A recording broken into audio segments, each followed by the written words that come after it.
साथीहरू यो चाहिँ एकदम चाँडै मोनेटाइजेसन गर्ने फलोवर्स किन्ने सोच हुनुभएको साथीहरूको लागि भिडियो है त।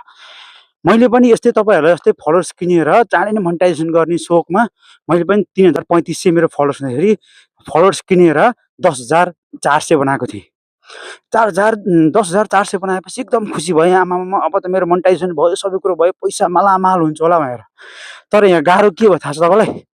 फलोवर्स फलोवर्स बचाएर राख्नै गाह्रो भयो के। दिनकै 400-500 फलोवर्स भयो घट्ने के, दिनकै 400-500 घट्ने क्या होइन। त्यही भएर साथीहरू अहिले मेरो जति पनि दिनमा 100-150 फलोवर्स बढ्छ। त्यसपछि मैले फटाफट भिडियो बनाउन थालेँ। अब यो फलोवर्सलाई त कन्ट्रोलमा ल्याउनु पऱ्यो भनेर फटाफट भिडियो बनाउन थालेँ। आजसम्म मैले भिडियो नबनाएको भए ठ्याक्कै मेरो 3,000मा आइपुग्थ्यो होला कि। जब मैले भिडियो बनाउन थालेँ त्यसपछि अहिले पनि दिनभरिमा 150 बस्छ। जस्तै अब मेरो 12,300 हुन्छ अनि भोलिपल्ट 7 बजे उठेर हेर्दाखेरि ठ्याक्क फेरि मेरो फलोवर्स चाहिँ तपाईँको 12,100 12,020मा आइपुग्छ। फेरि दिनभरि बढ्छ, फेरि भोलिपल्ट त्यस्तै हुन्छ।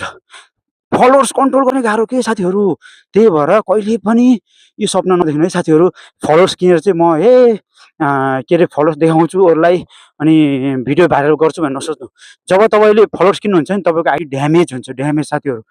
यति गाह्रो भएको छ नि मलाई अहिले, मलाई थाहा छ है साथीहरू। यस्तो काम भुलेर नगर्नु होला साथीहरू। हस्त जय देश जय नेपाल।